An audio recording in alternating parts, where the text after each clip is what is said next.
চিন্তাটা তো এমন থাকা উচিত যে গুম হয়ে গেলেও আমি ওই ওই সেলে বসেও দাওয়াতি কাজ করব, জেলখানায় চলে গেলে ওখানেও আমি দাওয়াতি কাজ করব। এটাও সুন্নাত, এটাও তো সুন্নাত।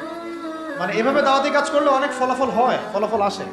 এখন বাংলাদেশে বহু আর্মি অফিসার, মেজর, কর্নেল, র্যাবের অফিসার তওবা করে ফিরে আসতেছে, পুলিশের অফিসার তওবা করে ফিরে আসতেছে, বিজিবির ভাইরা দেখবেন অনেকে মাশাআল্লাহ কঠিন প্র্যাকটিসিং মুসলিম আছে। এই সমস্ত ভাইদের কাছে আমাদেরকে দাওয়াত দিতে হবে। কিসের দাওয়াত দিব? যে ভাই আমরা মুসলিম, দুনিয়াতে একবারই আসছি, আর দ্বিতীয়বার আসতে পারবো না। যতদিন বাঁচতেছি আল্লাহর বিধান মেনে বাঁচবো, আল্লাহর বিধান দ্বারা সমাজ এবং রাষ্ট্র করার চেষ্টা করবো। এবং এটার পথ পদ্ধতি আমাদের সামনে স্পষ্ট আছে। আমাদের কাছে পশ্চিমা মতবাদ থেকে পথ পদ্ধতি নেওয়া লাগবে না। আমাদের কাছে পথ পদ্ধতি একদম স্পষ্ট, রূপরেখা আমাদের কি স্পষ্ট আছে। আমাদের গোপন কোনো এজেন্ডা নাই, আমাদের এজেন্ডা একদম স্পষ্ট। আমাদের সামনে নবী সাল্লাল্লাহু আলাইহি ওয়াসাল্লামের উসওয়াতুল হাসানা আছে এবং তার সিরাত মোবারক আমাদের সামনে আছে।